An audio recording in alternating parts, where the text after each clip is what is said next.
Assalamualaikum warahmatullahi wabarakatuh.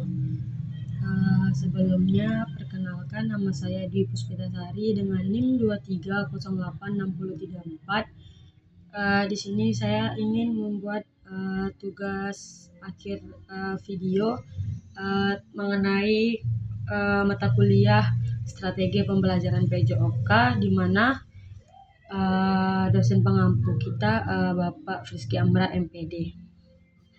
Oke, materi kali ini yang ingin saya jelaskan dan saya sampaikan yang saya tahu, di sini kita akan membahas materi tentang berpikir kritis.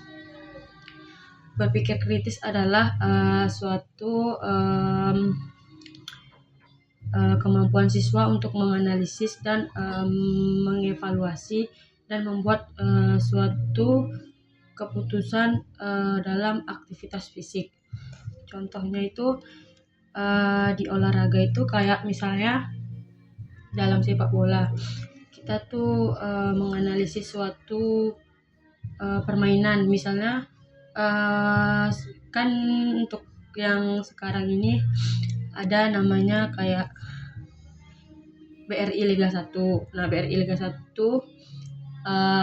kayak pertandingan antara kayak misalnya kayak di Sumatera Barat nih, kayak di Padang nih, ada di Semen Padang. Jadi misalnya BRI Liga 1 ini contoh aja kayak Persebaya melawan Semen Padang.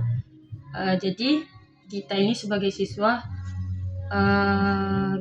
kan dia bisa melihat secara langsung dan melalui video sosial media itu ya, dari HP. Jadi kita bisa menganalisis permainan tersebut. Kita bisa melihat bagaimana cara kedua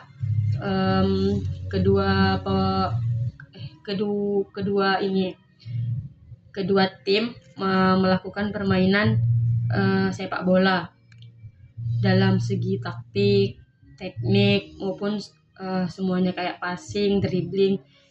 Jadi kita tuh berpikir kayak bagaimana antara tim 1 dengan tim 2, apakah bagus atau tidak. Dan kita juga bisa memberikan alasan bahwasannya teknik dan kan kita menganalisis tuh.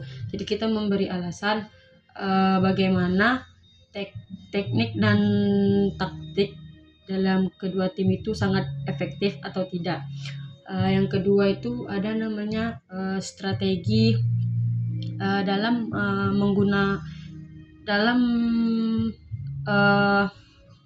mengembangkan kemampuan berpikir kritis.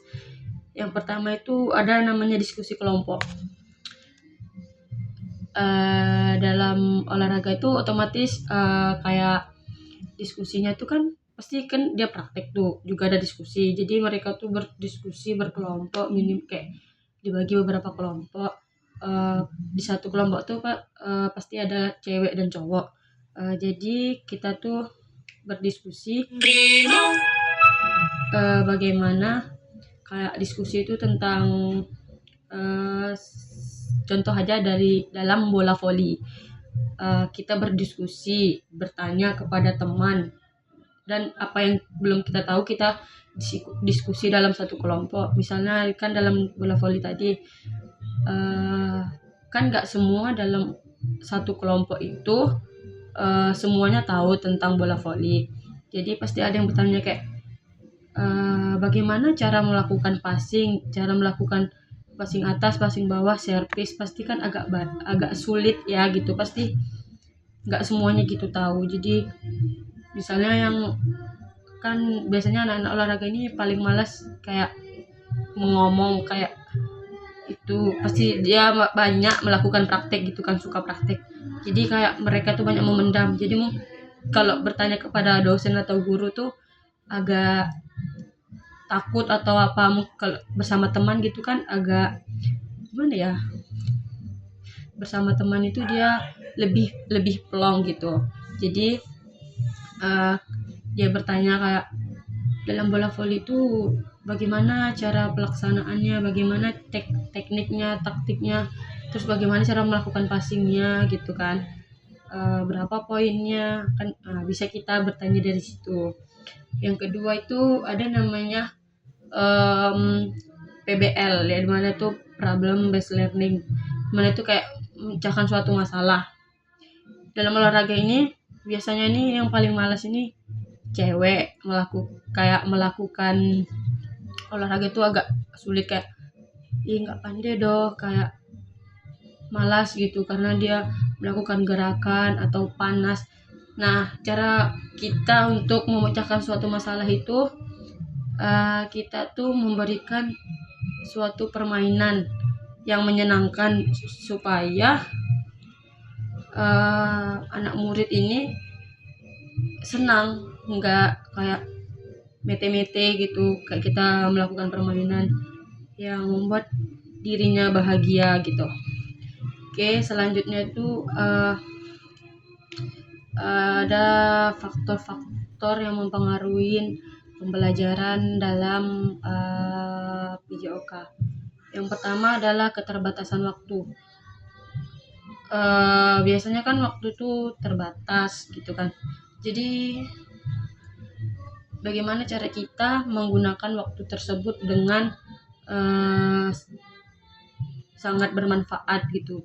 Sedangkan waktu ini terbatas, jadi kita harus membagi antara kan kita nih olahraga, jadi kita membagi antara materi dan praktek, antara di kelas dan di lapangan. Jadi kita pandai-pandai kita membagi waktu tersebut. Yang kedua itu ada namanya kurangnya pemahaman guru gitu, pemahaman guru kan. Sekarang kan kayak misalnya guru SD tuh misalnya kan kadang contohnya dari SD aku, guru di SD aku dia tuh bukan guru PJOK. Guru PJOK-nya tuh sangat susah, sangat agak terbatas lah di daerah situ. Jadi di SD itu tidak ada guru olahraga. Jadi mau nggak mau, kalau di SD kan kayak kelas 1 gurunya ini, kelas 2 ini. Jadi guru yang itu mengajarkan olahraga. Jadi kan nggak pasti pemahaman gurunya itu kurang tentang yang olahraga itu. Mungkin yang dia tahu kan dia pasti mungkin belajar dulu, tapi kan cuman yang basic-basicnya aja gitu. Jadi banyak gitu sih kurangnya pemahaman guru PJOK. Terus yang ketiga tuh ada sarana dan prasarananya terbatas. Kayak ada sekolah yang sarana dan prasarananya cukup, dan ada juga yang terbatas. Di sini kita membahas tentang sarana dan prasarananya terbatas. Jadi terbatas sarana dan prasarananya itu kayak sekolah itu tuh kurang banyak sarana dan prasarananya, kayak nggak ada lapangan. Mungkin lapangannya ada, cuman paling lapangannya satu, kayak lapangan apa ya, lapangan kita sebut aja lapangan bola voli gitu. Sedangkan kita kalau olahraga tuh banyak, kayak main bola, main voli, main basket, main badminton, kayak lari atletik gitu. Tapi kita menggunakan lapangan itu untuk semua olahraga. Terus kadang juga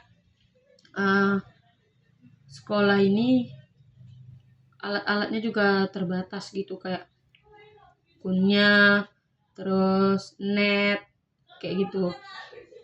Terus yang terakhir kayak bagaimana cara kita mengatasi itu semuanya. Yang pertama tadi kurangnya waktu.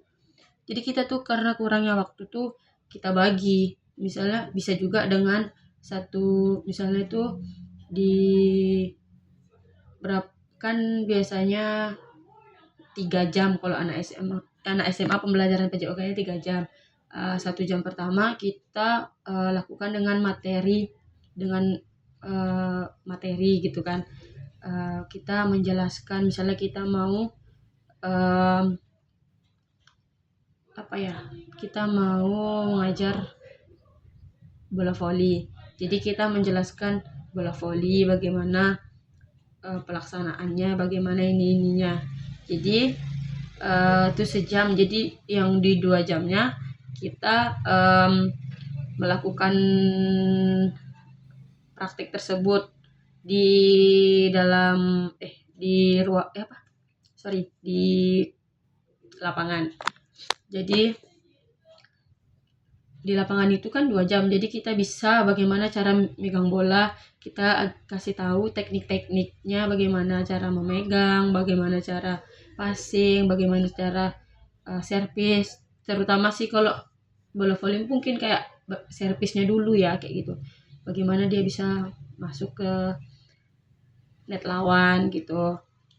Kalau misalnya nggak bisa, berarti ya pasti ada teknik yang salah, kita memberitahu bagaimana teknik-tekniknya yang benar, dan kita bisa mengkondisikan dan mengatur waktu olahraganya tersebut. Yang kedua tuh tadi pemahaman guru yang kurangnya pemahaman guru, kayak dia harus mengikuti seminar gitu dengan ahli PJOK, jadi dia bisa mendapat pengetahuan yang lebih luas tentang PJOK gitu. Yang terakhir tuh sarana dan prasarana tadi. Jadi dengan sarana dan prasarana yang terbatas tuh kita harus kan biasanya sedikit tuh sarananya. Jadi kita tuh sebagai siswa atau sebagai yang ada di sekolah, sebagai orang yang ada di sekolah itu, kita harus bagaimana cara kita menjaga sarana dan prasarana itu dengan baik.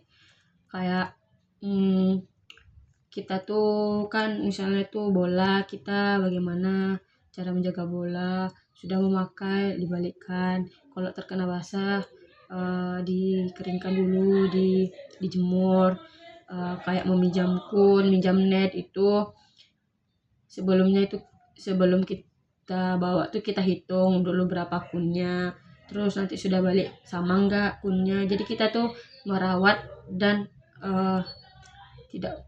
kita tuh merawat alat itu dengan baik gitu, kita jaga, karena sarana dan prasarananya terbatas.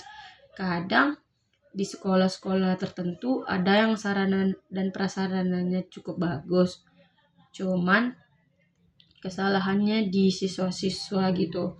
Kadang mereka punya lapangan basket, lapangan sepak bola, lapangan badminton, lapangan bola voli, semua alat-alatnya lengkap, tapi mereka tidak menggunakannya dengan baik. Kayak misalnya nih, mereka dia punya lapangan, cuman dia main di jalan, itu kan nggak baik tuh, kayak menutup akses orang lewat gitu.